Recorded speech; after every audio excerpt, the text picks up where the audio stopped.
Hi all. So cars today. First of all, they're very expensive and the quality is, in my opinion, is terrible. They're packed full of the cheapest electronics and parts that these companies can source. My biggest issue is the maintenance costs for a bunch of stuff that I don't even need. You can give me an old 80s Chevy half-ton pickup truck all day. I'll roll down the windows. I have a heater. I have windshield wipers. I have a radio, and I'm good. The other problem is these unitized bodies that they have now. There are so many cavities um, that the moisture gets in and it just rots them out. It's very hard for an undercoater to, ensure that he is getting inside of every cavity. I live in Ontario, Canada. The other issue, the other reason that I say cars are very expensive is that in 10, maybe 15 years in this province, your car is toast. Even if you undercoat it, your car is toast. Um, I had a 2006 Chevy Impala. I had undercoated every year until the last 3 years that I had it, when I realized that it was going to rot out anyways. Um, that said, I'm not a huge fan of these waxed based undercoating. Um, and places won't spray oil anymore, but that is definitely not the best undercoating either. Um, Really, the only way to protect your car, if you have access to a hoist, in the spring when they stop putting salt on the roads, you would have to, every year, you would have to take like a day, put your car on the hoist, pressure wash it very thoroughly, let it dry out overnight or for a few days, put it back up on the hoist. Um, you'd have to go over it with a fine tooth comb. Any rust spots that you find, you would have to repaint. And I'm not sure why it's not more widely known that the best undercoating that you can put on a vehicle is to go and get a couple of tubes of lithium grease. Don't get synthetic grease. Get a patio sprayer. Tape up the end of an old paper towel tube. Put a couple tubes of grease into the sprayer. Cut it with Varsol. Shake the heck out of it. And you can spray it on your car. When the Varsol evaporates off, you have a coating of grease. So you're greasing your car. The reason that this is more effective is there is a big difference in the specific. Um, I'm not a scientist, but the density is different. If you pour some oil in a glass of water, it'll float. If you put a glob of grease in a glass of water, it'll sink. So if you grease your car, the water is not able to penetrate the grease to wash it off of your vehicle. Unibodies also, once they rot, are much more difficult to repair. But all of these electronics are the real issue. Electronics do not like moisture. Where's your car? Outside in the weather. And there have been all kinds of stories. A friend of mine, for instance, bought a Chevrolet pickup truck, brand new. And I'm not specifically knocking Chevrolet here. All of the major car manufacturers have the same issues. His truck was a year old, and basically the central processing unit got water in it and it corroded. And for some reason, Chevy wouldn't warranty it, and they wanted $10,000 to replace this. And my friend just said, you know what? Take the truck back. I don't want it. There was also another story I heard from my mechanic about a lady who owned a Jeep. And there were two processing units that controlled the four-wheel drive. Why two? I have no idea. Why any at all? I have no idea. In any case, even in the manufacturer's literature concerning the matter, apparently there was no way to specify definitively which processing unit was the problem. But they did say that, it's likely this particular unit, but that they couldn't guarantee that replacing that unit would remedy the problem. In any case, the processing unit that was recommended for replacement was $5,000. I can't imagine putting $5,000 into one of my vehicles and have no result. I don't, the older trucks that I've owned, you'd lock the hubs, pull the shift selector back, and you were in four-wheel drive. There was nothing electronic about it. And I never had any issues with any of the four-wheel drive systems on any of my older trucks. So, I'm also going to speak about in this video new cars, but I also want to talk about the DEF system that they have on diesel trucks now. What a colossal waste of time and resources. The energy that goes into producing all of these extra components, and all of these extra components end up in the landfill. I can't see that there is a net benefit as far as pollution is concerned. You are taking an airborne particulate out of the air. That is true. But that pollution is still going into the environment. DEF fluid is primarily water. I forget the actual ratio, but I think it's like 93% water and 7% urea. So in order to take this particulate out of the air,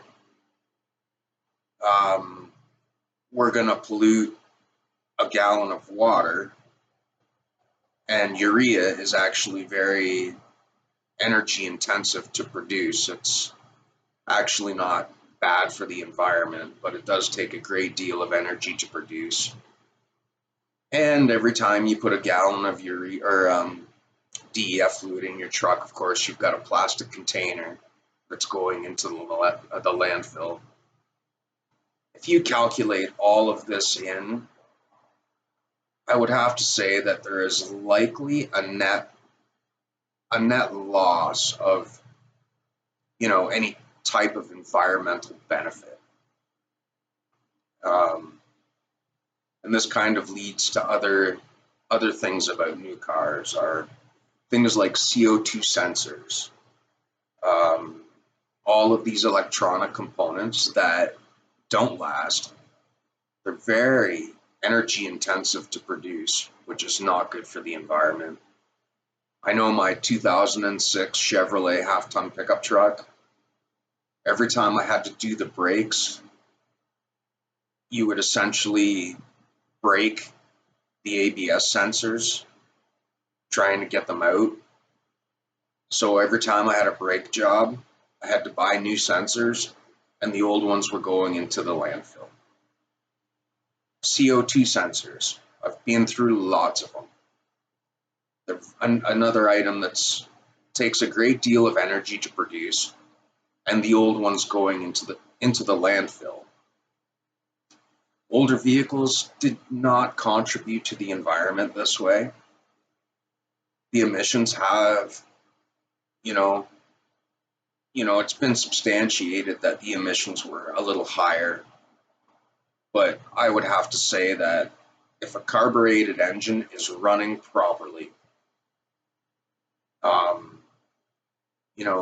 between the difference of all of the energy that is put into producing these extra components for these new cars, all of the extra uh, waste that ends up in the landfill because of all of the parts on these new cars, I would have to say that the overall efficiency or benefit to the environment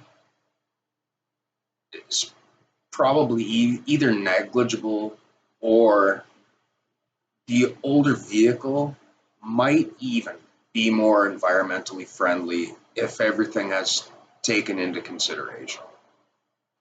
They may be older vehicles, perhaps 3% less efficient. Honestly, if your carbureted engine is running properly, I would have to say that the difference in efficiency between a new car is probably only around 3%. And with all of the energy and materials that go into all of these extra parts on these new cars, and the fact that they all end up in the landfill, I don't really believe you've made any progress, frankly. Okay, now talked about the DEF system. Like, what are you doing there? Pollute a gallon of water, put a plastic jug in the landfill every 30 days. But there are other things about today's vehicles. I said the fact that they're so expensive. Um, you can't buy a car anymore with the options that you want or don't want. Every car now comes fully loaded.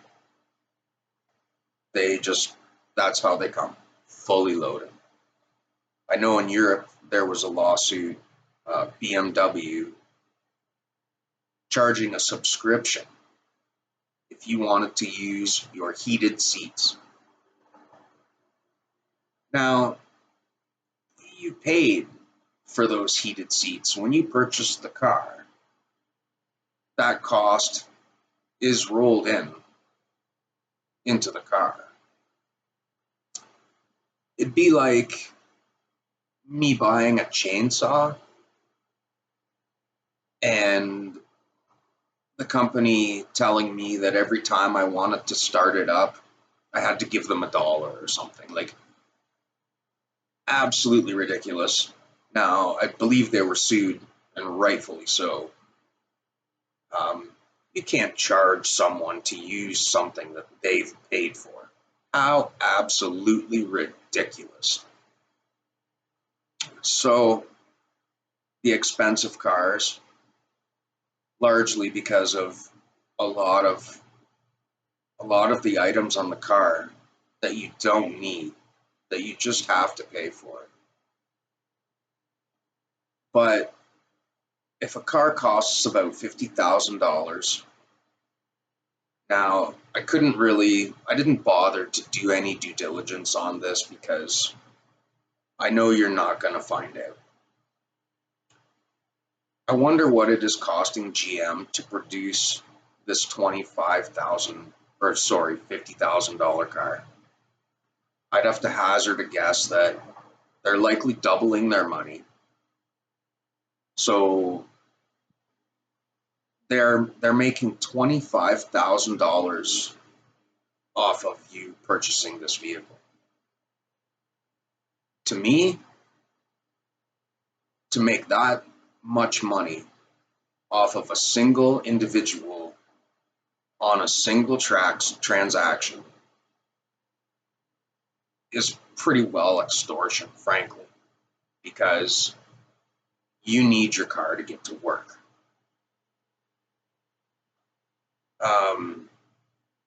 I just similar thing with say houses. I know a lot of framers, and they won't even divulge any information. And I can understand why, but a new house is $500,000 or $600,000, and if I had to guess, I'd say that it's costing the builder at most $300,000 to build that house, at most. And once again, to make that kind of money off of a single individual, off of a single transaction, in my opinion, is pretty well criminal.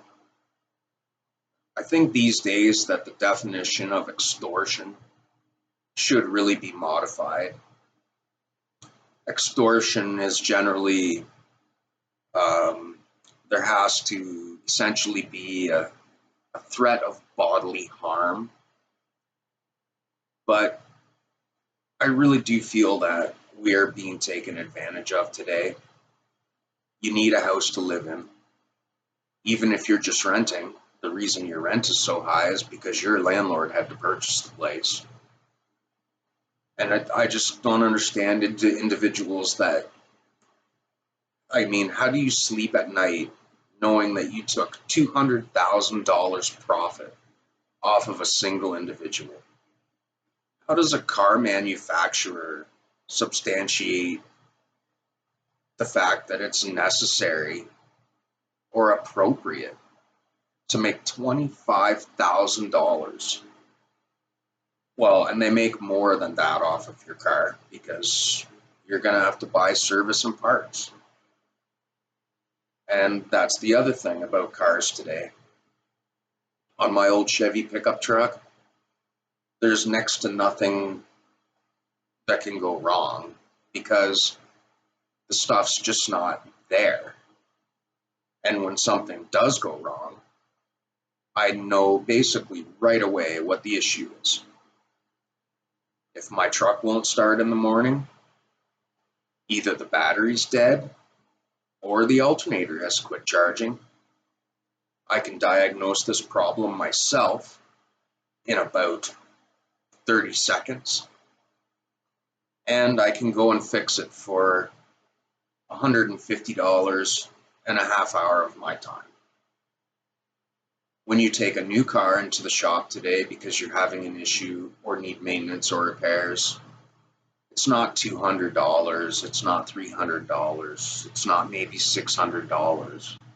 It's $1,000 or $2,000. And that's just how it goes. In 15 years, your car's in the junkyard. You paid $50,000 for it. And you'd probably end up, unless you've gotten extremely lucky, putting another $10,000, $15,000 into your car so that you can get to work every day and do it all over again the next day. That's the other thing about vehicles today. Most people, most consumers are low income or minimum wage earners. 90% of the car's use is simply to get back and forth to work. Farmers get subsidized for their new farm trucks, and they're maybe using their farm truck for maybe 10% of the usage is actually for farm use. And I'm not hating on farmers. I love you guys. All I'm saying is that when an individual needs a car to get to work, unless you live in a big city that has transportation, you need that car to get to work. Why shouldn't you be getting subsidized for that vehicle? 90% of the use of that vehicle is to get to work, to keep the economy going, so you can pay your rent, even though you can't afford to do anything on the weekend. So, anyways, I'm going to be continuing to fix and repair my old Chevy trucks because I can keep them on the road for literally a tenth of the cost of owning a new vehicle. And that's just the way I'm going to roll with it. In any case, have a great day all.